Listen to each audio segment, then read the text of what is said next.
the chairman, directors, and eminent advisory council of the John Evans Atta Memorial Heritage. Our seasoned headline speaker, Madam Charlotte Osei, friends from the media, and distinguished ladies and gentlemen, Nananom, you're all welcome.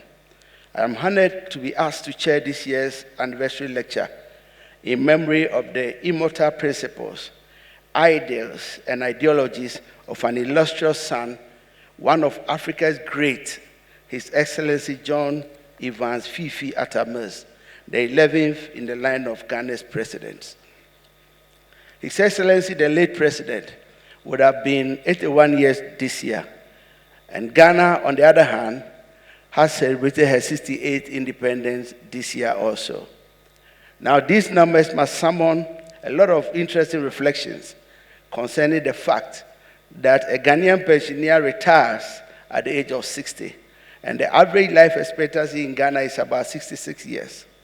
Put differently, Ghana would have been reflecting on the progress she has made 8 years on after going into retirement, and 13 years after the loss of an illustrious son. Since the untimely and painful loss of our national gem, Professor John Evans Atta, our nation continues to relive his extraordinary good works and impact on national governance. Let me share a few with you.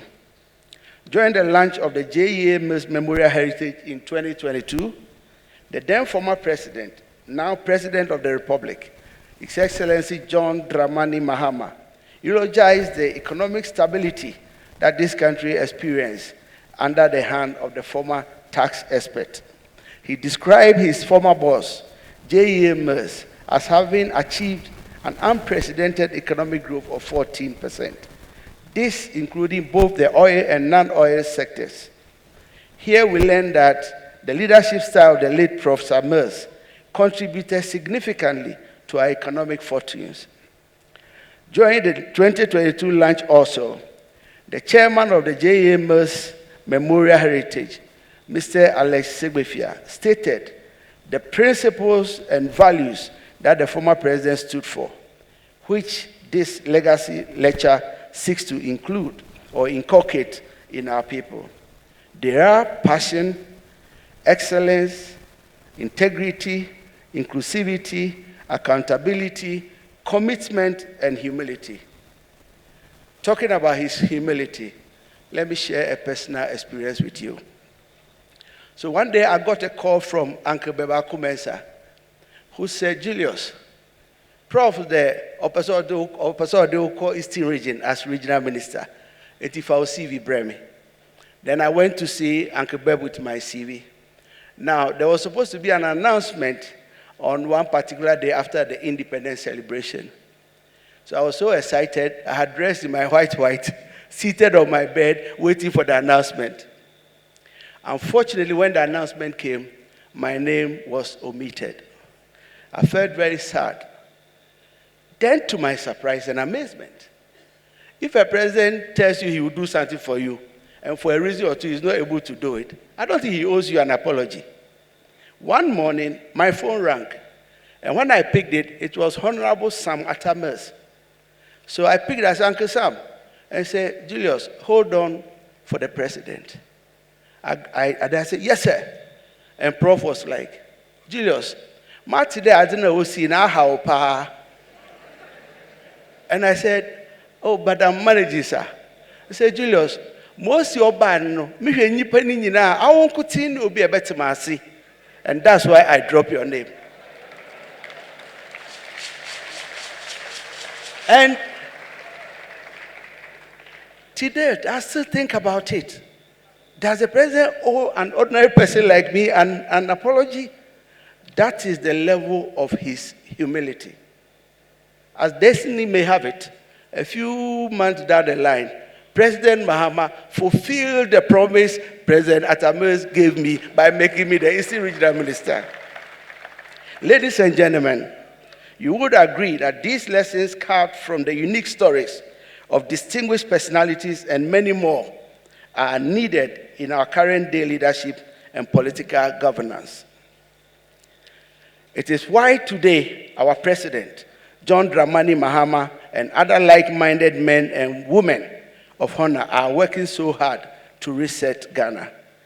Therefore, the theme for this year's commemoration, Attah, a case study for the Fourth Republic, is an opportune reflection on the importance of principles, identity, and responsive leadership and transformational legacies. Your Excellencies, every now and then, when we go down our knees and thank God for keeping our peace and oneness as a people, we must extend this thanksgiving to the loving memory of President Attah. The late president is not only celebrated as leader of high moral standards and patriotism, but also one with an exceptional level of tolerance and respect for dissenting opinions. His love for peace and stability translated into how he handled disagreements and the politics of divisiveness during the time. The title Asumdwehini is a lasting description of the role Attah of blessed memory played in consolidating our peace, stability, and unity as a people, despite our volatile multi-party landscape. Distinguished audience, from the Asumdwe title given to the late president, to a seasoned task scholar, and to a virtuous leader descriptions of the late president, one can only love, appreciate, admire Professor John Attah. One cannot but miss him on his 81st birthday. Every year, we are fortunate that this commemorative lecture presents us the opportunity to learn a piece of a leader who once lived and impacted many lives. This year, after a critical analysis of Ghana's fourth constitutional republican status, which commenced in 1993, one can conclude with certainty that there was something unique about Professor John Evans Attah and his leadership under the Fourth Republic. I am sure our seasoned lawyer and former EC chair, Madam Charlotte Osei, will do justice to this topic. Even more so, I am told she became the first keynote speaker of the memorial lectures who was a student of Professor Mills. Professor Mills taught her company law, and she received the prize for the best graduating student in company law. Allow me to give a few precursors to highlight the additional importance of the team. In telling the story of the late John Mills, it must not be lost on us that he was once Vice President under Flight Lieutenant Jerry John Rawlings. By virtue of this, the late statesman did not embody only one generation. He was a blend of the experience of the post-military regime and the democratic constitutional government. He had practical experience of what it meant for a country to continue grappling with developmental issues, lack of public trust, and the ills of both perceived and actual corruption within our public space. He understood bold and courageous leadership, but as a respected jurist and teacher of the law, he appreciated the aspiration and wishes, concerns and chants of the people. Our people and country were crying for a principled yet people's leadership. The people silently called for patriotism and not the politics of petty partisan divisions. God's gift to our Fourth Republic was John Evans Attah. He was a hybrid of the old order and aspiration of the people. Someone who knew Professor better and understood his fundamental principles, Dr. Kadman Attah, his brother, noted the many factors that have shaped his political journey and identity leadership. And I quote, "But as we have seen, Bra Fifi was not simply the product of his personal beliefs, character, and faith. He was also a product of his environment, his family situation, the opportunities open to him, the expectations of others, and what was considered acceptable behavior by his parents, family, friends, and teammates. This was the gift given to Ghana and humanity, a leader born out of divine will of the time, a hybrid of our past and the future we aspire, a father and exceptional politician who blazed the trail in his time. He is a colossal figure whose impact was felt and expressed.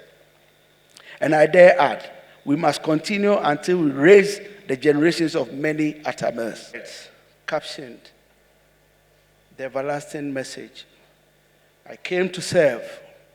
I have finished my time here on earth and have moved on to everlasting rest and celestial duties with my Heavenly Father. As you live through these pages of my life story, I pray to God that it may touch you in many positive ways." Today we have flipped through another chapter of his legacies. We have traced his exploits and handiworks in leadership, governance, academia, sports, and family. We have also learned even more revealing factors that drove his vision and mission for our country, Ghana, specifically in the Fourth Republic. Our distinguished speaker has made her mentor and teacher proud.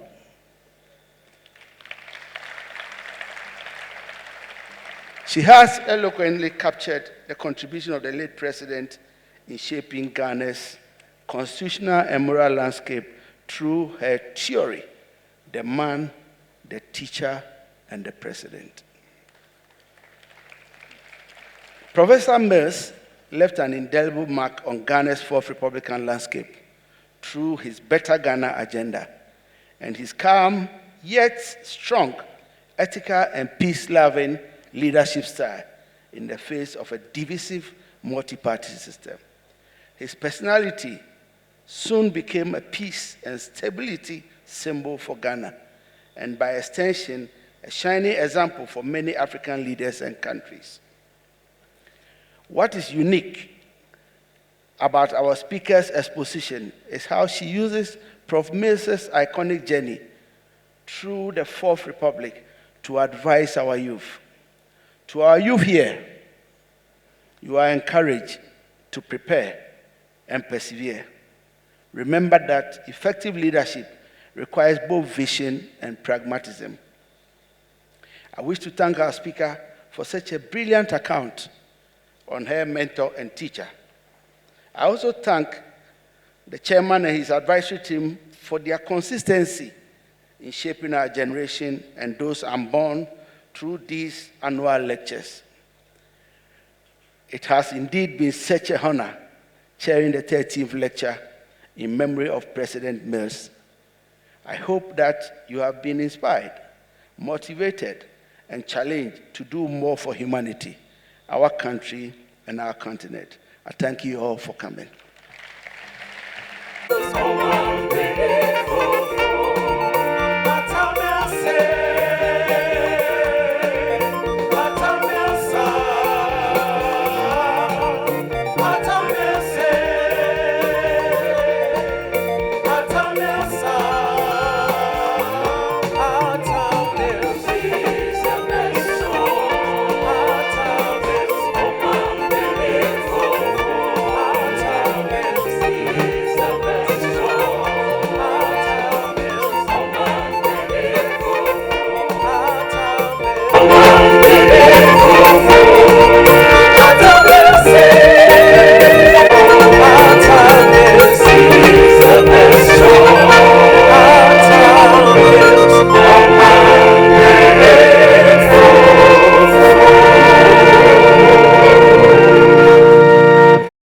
Thanks for watching.